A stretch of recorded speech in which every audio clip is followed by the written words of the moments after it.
Talk Radio. You're in to all things music. My heart was broken and it was open.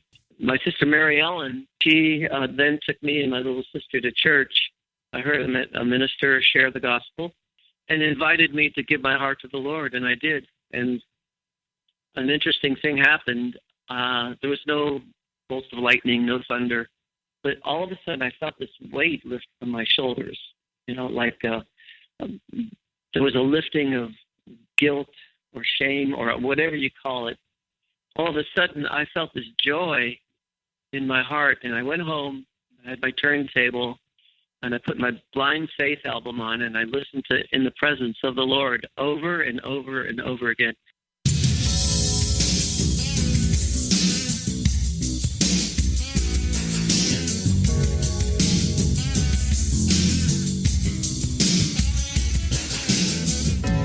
Welcome to Intersect Radio, where music, faith, and life converge. With your host, Aaron the A-Train Smith.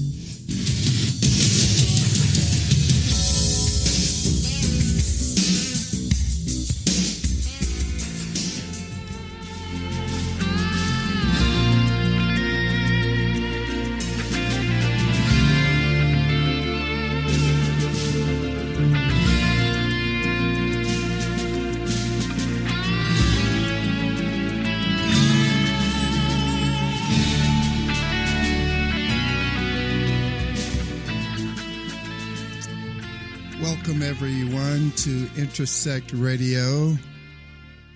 Today, we have a very special guest. That music you just heard was by my guest, the one and only Mr. Phil Keaggy.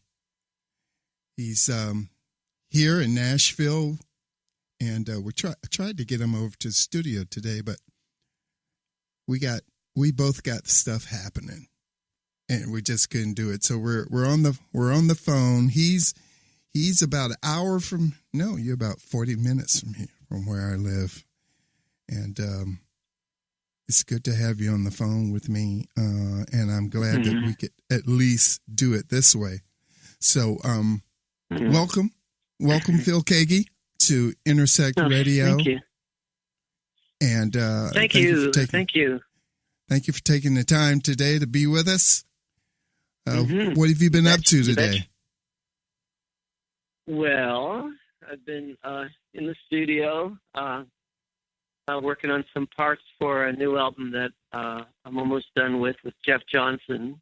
Jeff and I have done a couple of albums before, Water, Sky, and Frio Suite. This one's called Cappadocia or Cappadocia. And it's just beautiful music intertwining a variety of guitars and my bass and his keyboards and percussion. And so I was working on some more parts and doing some editing. And then I got a friend's power washer, and I'm power washing my driveway and my sidewalk. And then I cut the grass today. And I got outside the beautiful sunshine because we had a beautiful sunny day here today. Yeah, it's beautiful out. So I also got a mix of a track from a good friend of mine, Rex Schnelly, who I've written with before. I've played on his albums. And an old song of mine called Full Circle that he's done a new version of, and I'm going to sing to it, and it's going to be a blast. So, and we just wrote a song last week. It was a really nice experience because it's from a lost chorus I had from 1970, right after I became a believer. And I said, hey, listen to this chorus. And he said, wow, that really grabs me. And so I said, yeah. He said, could you give me just that 10-second snippet that you have? And he created a whole track, and he came over and we wrote lyrics to the verses, and we kept the chorus, and I added my voice and my guitars to it. So it's been a good active week.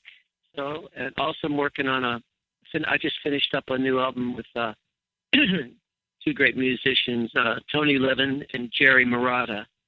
Oh, cool. So, where'd you do that?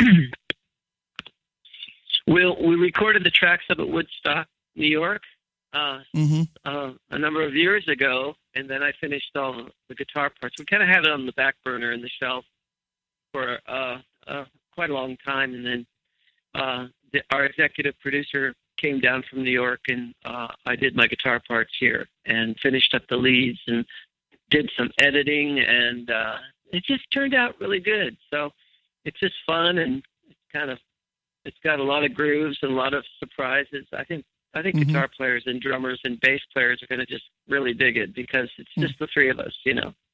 So how long ago had they recorded their parts? Well, I went to New York and I was with them for 4 days, and we worked out these songs and these arrangements, and some of it were jams, but we've got enough for actually 2 albums, but we're going to release an album with just 13 songs. Okay. And so I was there at the tracking, and so a lot of my guitar parts were done there too, but then extra lead parts were finished here in Nashville. Cool. So, and so you do a lot of stuff from your home studio, right? Right. Yeah, I've just got, a simple Pro Tools setup, but it's what works great for me. I've been using Pro Tools since I guess around 2002, 2003. And so I've gotten pretty good at it. At least I know how to work it for my guitar and vocals and bass parts and stuff. Right. And I used to record, years ago, my first home recordings were to a Tascam Porta Studio 4-track. And then I got an 8-track reel-to-reel machine. And then I got ADATs, from ADATs I went to, all 24 in one. Now it's, beyond 24 if I need it, So Did you teach yourself Pro Tools? Actually, for the most part, I did. I got a great DVD that's really taught me a great deal. And plus, a couple engineers in town assisted me, helped me get set up. Tim Tan and a couple other guys. So I'm pretty grateful for their help in helping me get started with that. Yeah. And so, and I've actually produced small custom projects here too, and I've had friends come over and we've recorded together here, written together, and stuff like that. My last album called All at Once, that was released in 2016 thereabouts. I did most of my vocals and guitar parts here, and but we tracked at a couple of other different studios for drums and things like that. And got Chester Thompson. I know you know Chester. Yeah, Chester played on my last album, and so did Steve Brewster. But we got a lot of great musicians on it. I wrote a song with Will McFarlane and Tommy Coombs, and another one with Tommy Coombs, one with Ashley Cleveland, Lenny LeBlanc, and Tommy Coombs. And my son and I wrote a song. He's a producer and writer and artist, and so it was really good. Man, that's great. Good experience. Yeah. So sounds like you're busy all the time doing something. I can be. I keep myself busy. I like being active. It's been an interesting and challenging year over the last year because I had a separate detached retina last summer, and that created a lot of troubles with my vision. And then I've had 3 operations, and it's one of the reasons why I don't like to drive in heavy traffic, Yeah, but, my eyes are healing up, or at least my left eye is healing up, and it's doing much better. Thank God for the fantastic surgeons that I had. How did it become detached? Did you fall or something? Well, one of my doctors, I told him that. He said, "What do you think? Could have brought this on?" I asked him that, and he said, "Well, did you ever have an accident where you really hit your head pretty hard?" And I said, "Yeah, 2 times. One time was a car accident where I hit the windshield with my head. I was in a car in Texas. A driver was driving me to the airport at night, and he didn't see a stopped car on the interstate. The car stalled, lights were out. We hit it at about probably 40 miles an hour, and he didn't have seatbelts in the car. And I was just so blessed and fortunate to be alive and to walk away from that accident. Actually, I was in shock for about 24 hours, but I didn't go to the hospital. But left me with a pretty bad black eye. And and so 40 years later, this happens, you know. And so they said this makes perfect sense, because sometimes a detached retina could be the result of something that happened to you, you know, when you were younger, a number of years ago. So, yeah. Wow, man. Yeah. Well, yeah. that's something else, man. I was reading some of your bio this morning, and you've had a lot of things happen. You know, a lot of things happen in your life that not, you know, they're pretty not common for most people. And you seem to rebound pretty well from those things. Well, you know, everybody goes through stuff. Some people go through some things that are so hard to imagine what they're going through and how they survive it. You know, I've been blessed because, you know, I had a childhood accident. I lost my right middle finger on a water pump. This water pump was on our farm. My dad had a small farm in Ohio when I was a kid. And I'm the ninth of 10 kids. And, we lost a brother just a couple of years before I lost my little finger. And so that was a very devastating experience for my mom and dad. Yeah. One of their six sons. And then my finger in 1955, I'd say, around 55, 56. And then 2 weeks later, my little sister lost her big toe on her right foot on a bicycle chain. Really? Really? Yeah. So here I was with a cast on my hand, and my sister goes through this experience. I remember it like yesterday, just like I remember when the water pump came crashing down on my hand. You know, you just don't forget moments like that in your life. Right.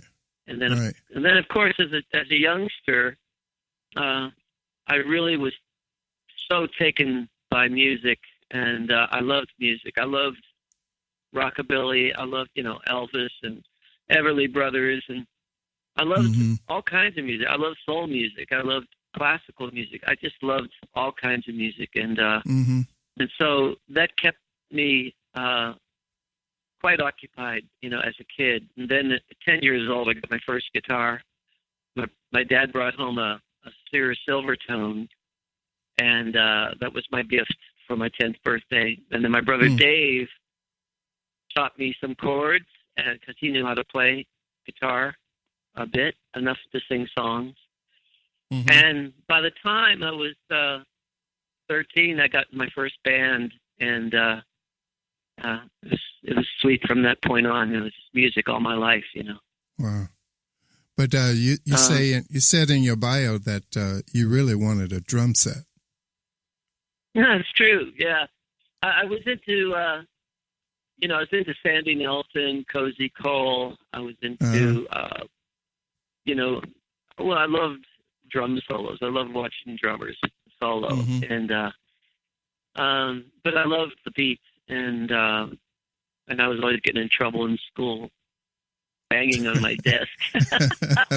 You did too, I bet you. I bet you did too. Yeah, I did.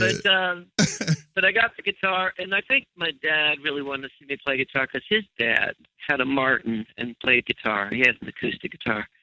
And so, and my dad was a fan of Segovia, and he also wanted to. So he would say to me, after I started getting a little bit better by around 1965, and he'd say, "Son, play me some of that Strobe." He called it Strobe. So I'd play Malagueña, and I'd play little Spanish bits for him because he loved that. So when I was no longer with a record company as of 2002, I started up my own little label called Strobe Records, And in fact, my last album's got a nice label, like an old-fashioned label, says Strobe, and so Strobe, and so that's it. It's nobody knows about it much, but it's a little fun imprint, in memory of my dad. Yeah, that's great. So you distribute your own stuff now, huh? And I'm not a big distributor. Mainly it's in the concerts. When I go to do concerts, I got my CDs and my LPs. Okay. And then iTunes and CD Baby have my albums. I'm grateful for that.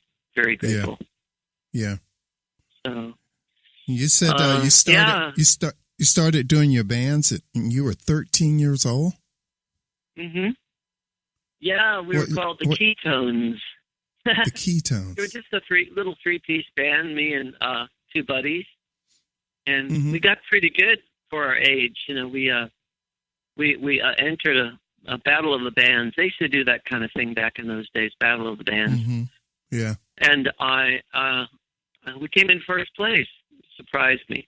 And what did you play? And then I played guitar. And no, I mean, what song did you play to win the contest? I can't really don't know. I think we did like a little set of a few songs together, and it wasn't just like you got one shot, one song. I think we played several songs. Okay. And I think one of them was a Rolling Stones song, and it could have been also "She's Not There." I think might have been one of them.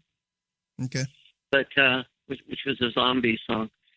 I can't remember anything else, but and then this was in California because I'm a native of Ohio. Right. But my dad, being an iron worker, he worked the iron. He built bridges and tall buildings, and he was one of those guys with a hard hat, standing up, 50 stories high on a beam, an iron beam. Wow. People have seen pictures of iron workers and the risk they take, to build these buildings. Right. He was a real professional at it. He was one of the builders in the Golden Gate Bridge and also the Mackinac Island Bridge in Michigan. And we were all proud of him. And he worked so hard. But he loved the weather in California. So we went out during the winters and would rent a place. And by this time, it was just my mom and my dad and my younger sister and me. Pretty much that was it. And so, but then we'd come back to Ohio. And I went back and forth, went to different schools and stuff. But everywhere I went, I made friends with young musicians. And I joined a band when we came back to Ohio in 1965. By this time, and it was called the Squires. It was a 4-piece band. The guys were seniors in high school, and I was in the 8th grade.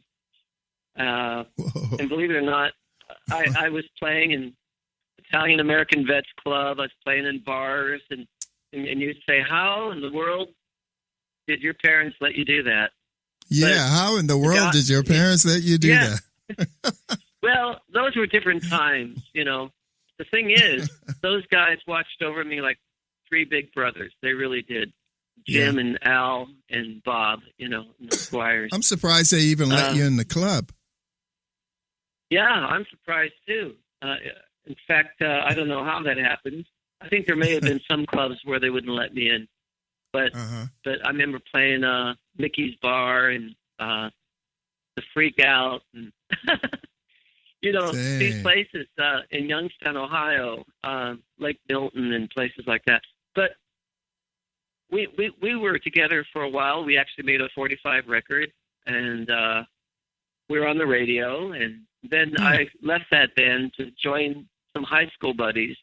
We were all more of the same age, called the Volume 4. And then we changed our name eventually to the New Hudson Exit. And we did a record for Date Records at that time, and we thought that was pretty fancy because the Zombies were on that, and Peaches and Herb and a number of other artists were on Date Records. And, cool. It was a All right. subsidiary of CBS. That lasted a while, and then we went back out to California in 1968. I went out first. My mom and dad came out a couple weeks later, and there were some, emotional things that were going on. I quit this band. I was just not very happy at the time, and they weren't very happy about that. And so my mom said, "Why don't you go out and live with Sister Peg, and until we get moved out there again?" Mm-hmm. And that's by that time in 1968, I was getting better on the guitar. I was doing home recordings already. I was writing songs. I had a Roberts Sound on Sound recorder, and I still have the music from those days. Cool. It's amazing when I listen to some of those songs. I hear bits and pieces of those early songs from when I was in the 9th grade, 10th grade, that were recorded on the Glass Harp albums, and even albums like I did an album with Randy Stonehill 10 years ago. Mm-hmm. And we got one of those old songs of mine from those days, and we rewrote it. And so, it's amazing because I carry with me all through my life the influences I had as a kid, and I still appreciate the songs that I was able to write as a kid. And I've never been a great songwriter, but I have a few gems. I might say I have a few gems along the way that Mm-hmm. are very special to me. Yeah. Mm-hmm. Mm-hmm. Do you prefer So doing instrumental? Do you prefer doing instrumental music to vocal, or does it make any difference? Oh yeah, I do love to sing. I don't love to sing. I can sing. I have a voice still, and I'm older. I'm 67. Mm. I mean, when I was a young kid, somebody who's 67 doing what I'm doing now was kind of unheard of, really. Unheard of. Yeah, really. Because, back when you're 19 years old or 20 years old and you think of somebody who's 50, when you're that age, well, that's elderly and over the hill. But, it's different. We grew up, our music keeps us young. The Lord keeps us young. I've got a wife that keeps me going, keeps me young at heart. Yeah. I love her so much. We got married. We met, in 1971. Oh, first of all, let me get back to your question. Do I like playing instrumental music or vocal? I have it pretty much split half and half by this time. I think I've done close to 25 instrumental albums. I've done about 25 vocal albums. Mm-hmm. Lots of music, and I think people mainly consider me a guitar player, and I get that. I think I'm a better guitar player than I am a singer. But I have something I want to sing about, and that's the gospel. I love to sing about the Lord, and I love to sing about things that touch my heart, and and so. But I've also I'm kind of a free spirit. I'm not opposed to doing covers of songs that are decent songs and lovely tunes. I did a album some years ago called Acoustic Cafe, and I'm doing songs like God Only Knows and Here Comes the Sun. Also, Make You Feel My Love, and a Billy Joel song. Because I was asked to do an album of that type, and I thought that's a good challenge, and so I do like to do that. But I really feel that my first voice is my music, my guitar playing. And I think in particular, Aaron, it might be my electric, because I think as I've gotten older, there seems to be more of a signature tone or style that comes through my fingers on the electric. But most of my concerts are acoustical, So I work as a musician to do concerts most of the time now acoustically, but I still do sessions, and I still play a variety of electric styles. But I think there's always, people even told me, they say, I can hear I can hear it's you within the first couple seconds. You know, I know it's you, and so Really? that makes me feel like I have my own signature in a sense. Signature You know, every sound. Yeah. yeah, and everybody does. Everybody has their own soul trademark, you could say, their own imprint. I think that's in all of us. It's in all of us. Hey, you have a Paul McCartney story, don't you? Well, I do. Yeah, I did meet the man back in 1990 by way of I played in Linda McCartney's sister's wedding back in and Laura Eastman became friends with me and Bernadette through a mutual friend in Virginia. And then she moved back to New York. And whenever I played up in that area, she and her fiance would come and we'd have a good time. And she asked me if I could be free to play in her wedding. I said, yeah, I'd be happy to. I'd be glad to come and do a song. She said, well, I was just thinking of only having you, just you. So she helped me choose 3 songs that I sang, and I played an instrumental. And they're all love songs that I wrote and wedding songs. And so we're making the plans, and she's telling me about, you know, it's not going to be a big wedding. There's not going to be a whole lot of people. She said that Paul and his wife and children will be in the wedding party. I go, oh my gosh, I'm going to have to sing before Paul. I can't believe I actually did it. But, you know, I was younger, and I was a little bit more bold in those days. You know, I think back when I was, I'd be 39 at the time, in 1990. You know, I had a lot of confidence. I was scared, but I don't know if I could do it now.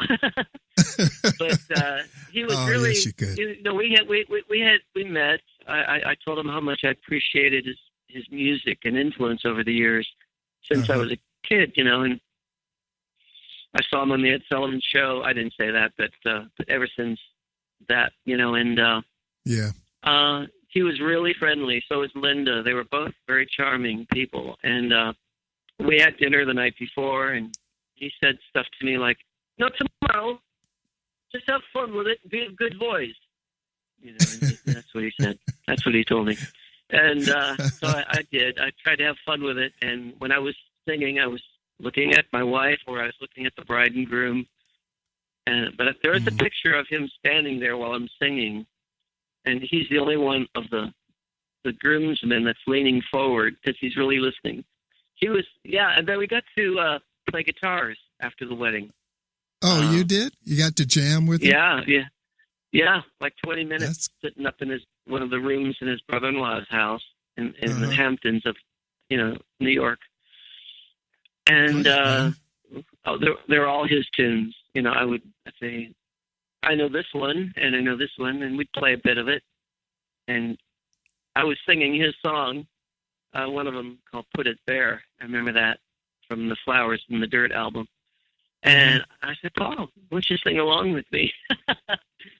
So he starts singing along, and then he corrects me on a chord, and he actually corrected me on a lyric in one of my songs and how I pronounced a particular word. He actually did. He said, now that particular song that you sang, you know, the one you said that word, nothing, you should say no thing or nothing. And I was thinking, okay, you're a whole lot more successful than I am. I'm going to listen to you. So the next time I did that song on a recording for some friends, a wedding song, I did it that way. I took his advice. Okay. Yeah. That's a great experience, man. And then he said afterward, he did say this also. He said, you know, I put in his hands as a gift to him from Jim Olson, who made my guitar. I told Jim, I'm going to be singing in this wedding, and Paul McCartney's going to be there. And he goes, oh, Phil, I've got a left-handed one that a guy couldn't pay for. Would you mind putting it in Paul's hands? It would really be a thrill if he could. I said, oh, boy, that's a tough one. So I asked Laura, and she worked it out with the family and went through the protocol. all that, and set up a special meeting, and that's why we got to play guitars together. Okay. And yeah, so that's my story. And then after the wedding, he said, "You did a fine job. You remind me a bit of James Taylor." That's what he said. So, oh man. So there's your McCartney story. Yes. I've not talked to him since. I've not seen him or talked to him since, and I'm not going to stalk him. I mean, I'm not going to pester him.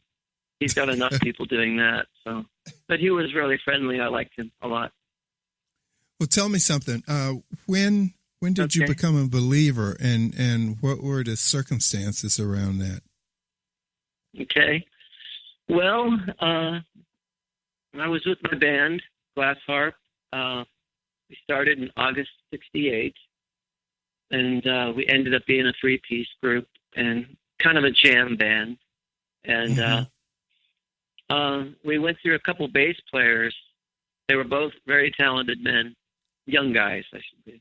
We were just high school kids, really. And they're men now because they're all grown up. But, so by 1969, I was just kind of floundering a bit. I was playing a lot of guitar, doing a lot of gigs, and but I found myself searching for spiritual answers. You know, I really was, and I was seeking it in music. I was seeking it in, like, I tried LSD and stuff like that. That didn't make me happy. Actually, it made me fearful. And I knew that wasn't the answer. Then what happened was I was on a trip with the band down to Maryland, and we have no cell phones in those days, of course. And nobody knew how to get a hold of me, but my mom and dad and sister were in a car accident, and it was a head-on collision. And unfortunately, it was a drunk driver that lost control of his car and hit my mom and dad head-on. And my dad and sister survived. My mom had internal injuries that were a lot worse than I realized at the time. And she was in the hospital, and I went to visit her there. And I just thought she was going to pull through because she smiled at me, and her eyes were bright and green. And she was beautiful, and she had courage, and there was a grace over her. But I just looked at her in wonder. You know, I just felt so much love for my mom. She was so good to me and to all of us kids. She really was. And she encouraged me so much with my music, as my dad did. But my mom was the one that she'd wait up till I got home at night, every night, for my concerts. You know, I'd be getting in at 2:00 in the morning, and she'd be on the couch waiting for me, you know, in and out of sleep. But she'd be there making sure I got home safe and sound. I loved her so much. And so when I got the news that she passed away when I was on another weekend trip with the band, my legs fell out from underneath me. I just fell on the floor. I just wept. And one of my cousins said to me sometime later, she said, when I saw you, she said, "Oh Lord, this young man's not going to make it through this." You know, it was pretty hard on me. And but my oldest sister, who just passed away this past year, she was the first of the 10 of us, and also a very beautiful person. She found the Lord a year before this accident occurred in 1970. It was actually on Valentine's Day of 70, and then Mom died by the next weekend. But my sister Mary Ellen, she took me aside. She took me into one of our rooms of our house, and she opened up the Bible to me. She said, "I want you to look at this. I want you to read this." And she showed me the gospel, and she showed me the good news, and she read to me, and I just listened with all my heart, and I was open. My heart was broken, and it was open. And she then took me and my little sister to church, and that's where I heard a minister share the gospel, and invited me to give my heart to the Lord, and I did. And an interesting thing happened. There was no bolts of lightning, no thunder. but all of a sudden I felt this weight lift from my shoulders, like there was a lifting of guilt or shame or whatever you call it. Mm-hmm. Just, unworthiness. I don't know what it was. I'm not good enough for it, anything. I was always a short kid, and then I had 9 fingers, and I was in some sense kind of insecure, right? And all of a sudden, I felt this joy in my heart, and I went home. I had my turntable, and I put my Blind Faith album on, and I listened to "In the Presence of the Lord" over and over and over again, because here was Steve Winwood singing a song Eric Clapton wrote, that I have finally found a way to live in the presence of the Lord. And that was my theme song. And also, Bridge Over Troubled Water came on the radio the morning of my mom's funeral. And for a couple of years after, I couldn't hear that song without getting a tear, because it always reminded me of that day. But then the message of that song, that Jesus is the bridge. And between, my place where I am, where I was lost, and the Father, and He's the bridge. He's my mediator. He's my Savior. Yeah. And so I was always a believer in God, because my mom taught us all to believe in God. We were Catholic, and so I had no issue with God. But just like Nicodemus believed in God, he was a Pharisee. Mm-hmm. He was one of the he was one of the good guys, right? He was one of the Pharisees with the white hat. But Jesus also said to him that, Nicodemus, you must be born again, and he didn't understand what that meant. And then I experienced new birth. And so to me, the word "born again" is not some crazy televangelist saying or Christianese. It's actually comes right from the words of Jesus, right from his mouth. Yes, and it actually happens. And it actually happened to me. I did. I didn't become a perfect person, but I became forgiven, and I became I became a son of God because He loved me and had mercy on me, and countless other people. And so to me, the good news has always been the central part of our lives. Then I met Bernadette 11 months later,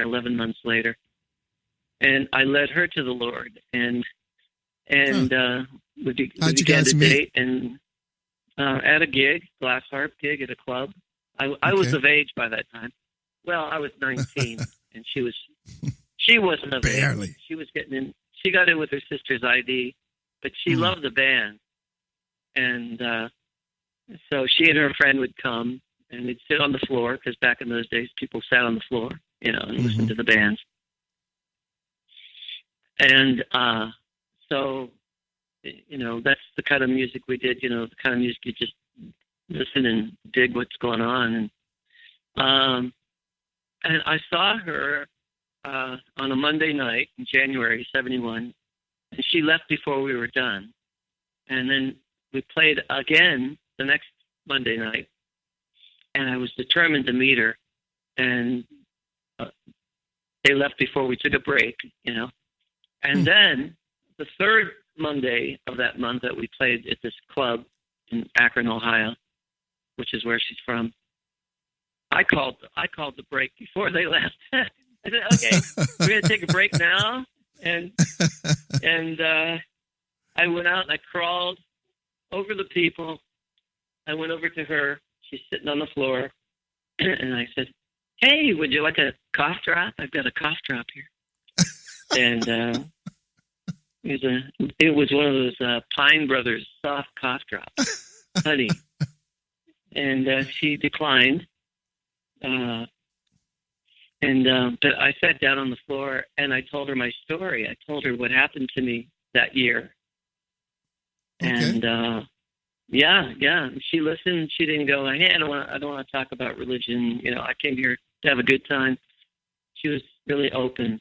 And a few months later, she gave her heart to the Lord herself, and we got married 2.5 years later. And yeah, she was just 18 and I was 22. So, but then, like you mentioned earlier, that we got married in 73, and in 1975 we were living in upstate New York, and we were expecting our first child, and it turned out that she went into labor at 5.5 months.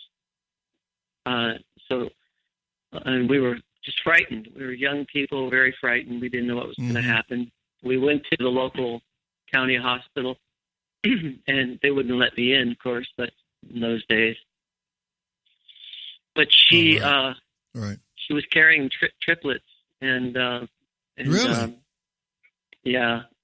Did you know she was carrying triplets? No, we didn't know. Okay. And two had already passed away, and one was still alive.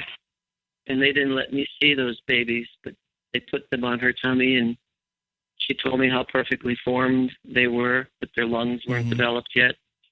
But they were beautiful. She said they were beautiful, and eyelashes, and then, it really took a lot out of us, especially Bernadette. Yeah. I had to go on tour not too long after this happened, and she came to join me, and I could still see her wearing the pain and the hurt. And, a year later, we were expecting again, and then we had another premature baby at 6.5 months, and he lived 3 days. His name was Ryan, and we had an actual funeral and casket and burial, and he's buried up in Dryden, New York. And what can I say? We were just numb by this time, but it didn't end there. She ended up miscarrying a year later in 77. So we have 5 kids in heaven, and we thought we'd never have kids. But then, miracles happen. There was this couple in Kansas City that we came to know through our friend Paul Clark, and they had been praying for us, and they came to speak to us when we were over there in Kansas City, and they said, "We're going to be praying for you, and we have been praying for you, and we really believe that you're going to have a child." So we went back to New York, and we committed these words, into our hearts. We just kind of held them pretty dear. And we said, we got to move. We just got to get out of here. And we moved to Kansas City, and Alicia was born healthy in March of 1980.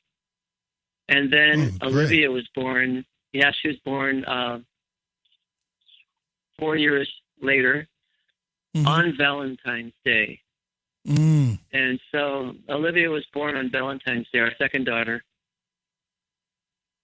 It's pretty personal stuff I must be sharing with you here. My mom was in that car accident at 6 o'clock on Valentine's Day, 14 years earlier.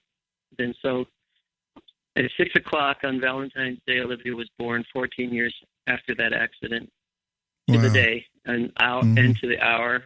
And so they're both miracles. And then we finally got our boy. Ian was born in 1987, and so he's almost about to turn 31. So we got our son, and he's a great lad. He really is. He's just we're so proud of him and love him.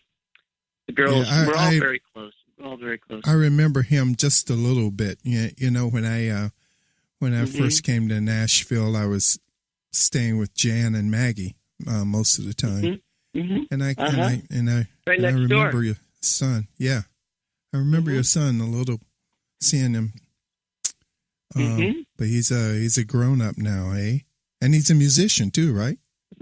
Oh yeah, he plays several instruments, and he produces, and he writes, and he's active every day with his music, and he toured with a band that was, kind of successful, Hot Shell Ray. They had a tune called Tonight, Tonight. He was the bass player in that group. And you remember Nash Overstreet?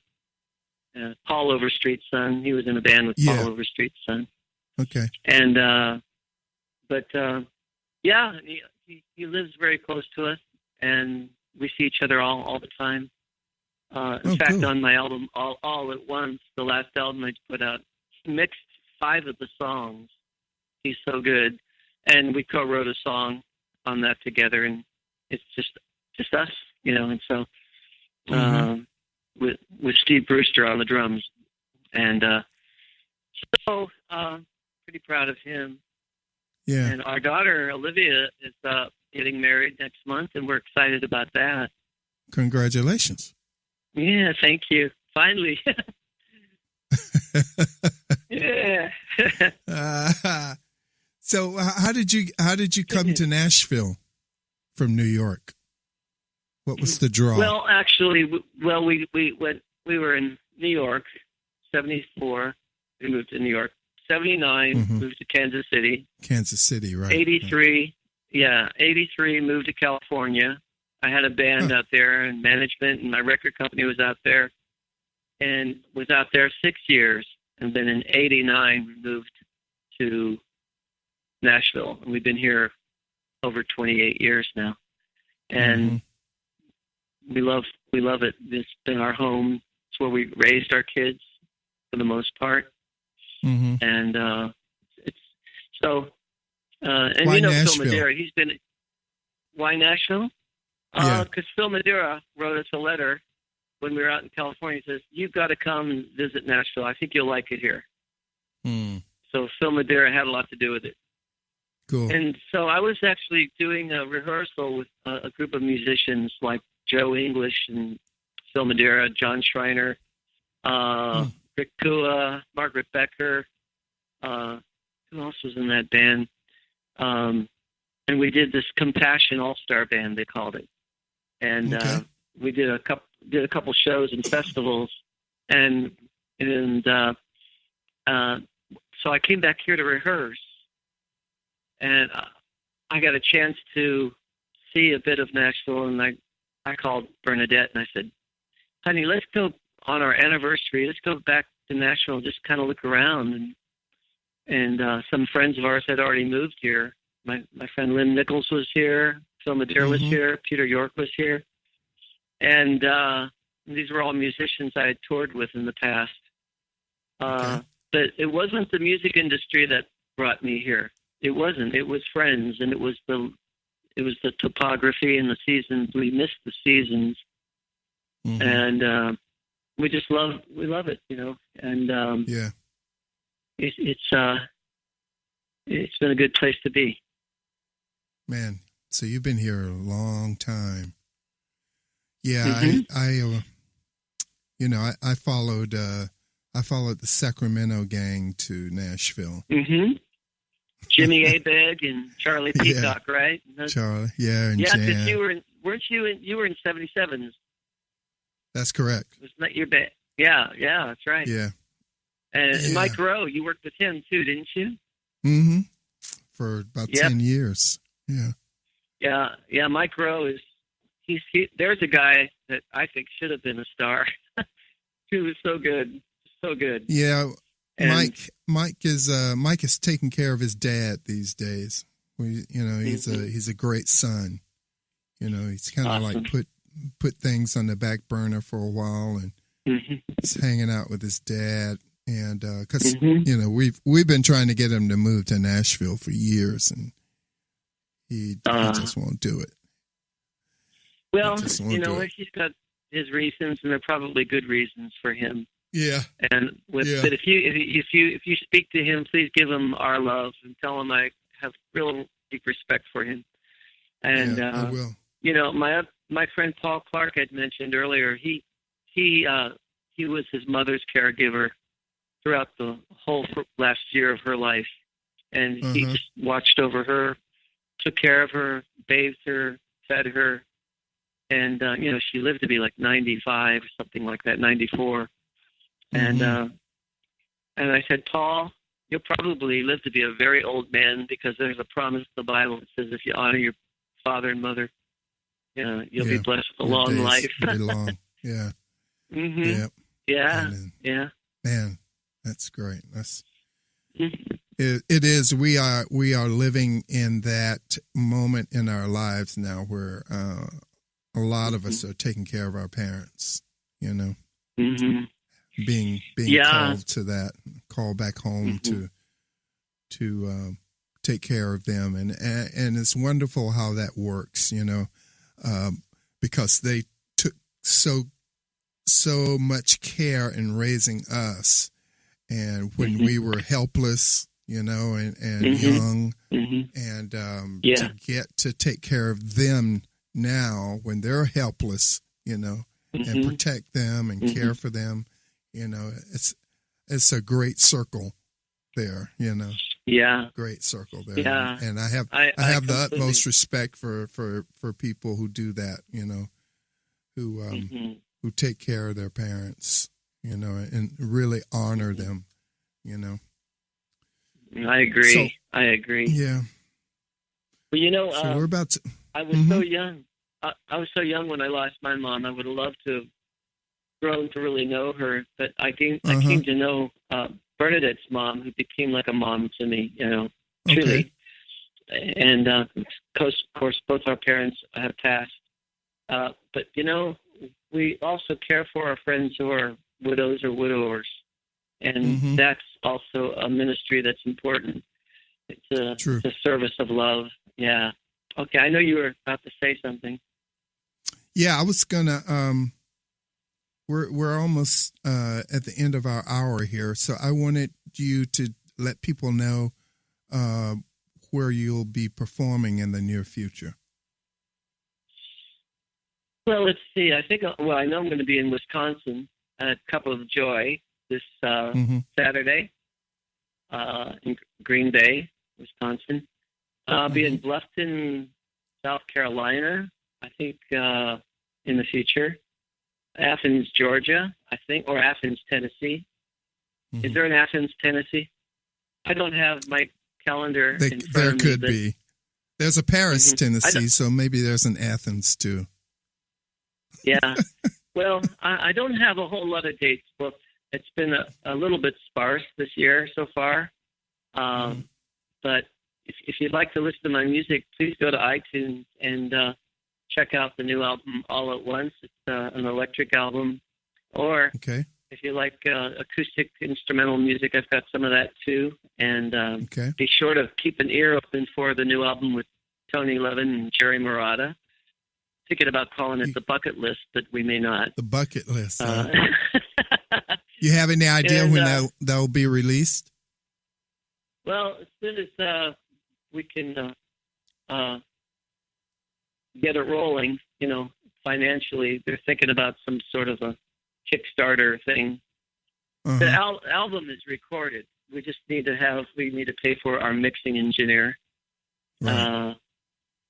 That's all, you know. And so I think they're thinking about doing a Kickstarter thing. And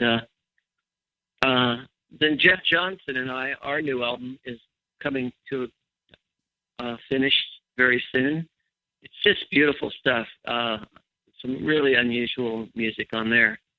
And that's on his label, Arc Records. So check out Jeff Johnson and Phil Keaggy on iTunes too.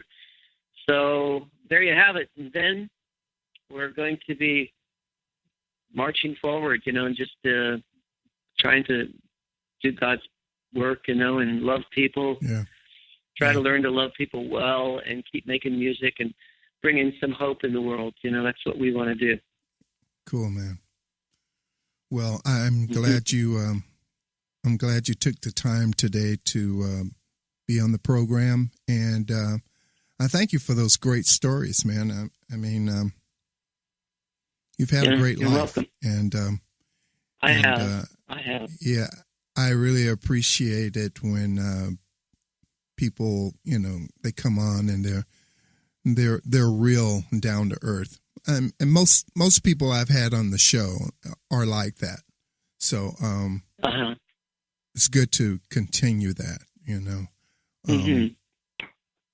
Because let's make some music together sometime, Aaron. Yeah, let's do that, man. I would love to do that. Yeah. I got your number. That's right. You do. Okay. It's good to talk to you, brother. And God bless all the people. Hey, God bless you too. Yes. All right. And hello to Bernadette for me. I'll definitely tell her. I sure will. All right, man. Love you, man. Love to you, and I love you too, brother. And love to your family. Okay. Bye. All right. Bye-bye. Thank you. Bye. Mm-hmm.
This is Jackie Bertoni from Jackie's Groove. Come join me weekly on my journey through the music business as I take you behind the velvet rope, interviewing industry notables such as Al Di Meola, Michael McDonald, and Al Jarreau, to name but a few. Listen to their stories on being in the studios recording #1 hits and onto the stages throughout the globe. Allow me to be your music historian.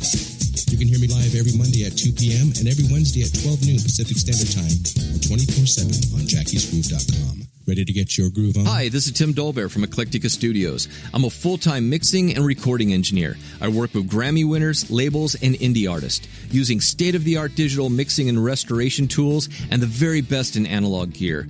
Really, though, it's my ability to bring tracks to life and fulfill your vision for your music. This has made me sought after by producers and artists worldwide. So spend your time working on music and not chasing a mix down a rabbit hole. Go to timdolbear.com and check out our free one-song mix offer. You know what's all around you every waking moment of your life? Marketing. You're choking on it. I'm Scott Robertson, and when it comes to strategic PR, branding, and marketing, I've seen it all. And actually, I'm still seeing it because bad marketing never sleeps. Join me each week on May the Best Brand Win, right here on Intertalk Radio, and learn how to make the marketing for your brand unforgettable. Are you serious about your music? Are you ready to run with the big dogs? The experts at Pitbull Audio have the gear to get you into the game. From leading manufacturers like Mesa Boogie, Fender, Pioneer, and American Audio. To sound your best, you need the best. Pitbull Audio can deliver in rehearsal, on stage, and into the big time. Dropping beats, shredding guitar, or making the crowd roar. Whatever you dream, Pitbull Audio can help make it happen. We are Pitbull Audio. We want you to play it loud. PitbullAudio.com.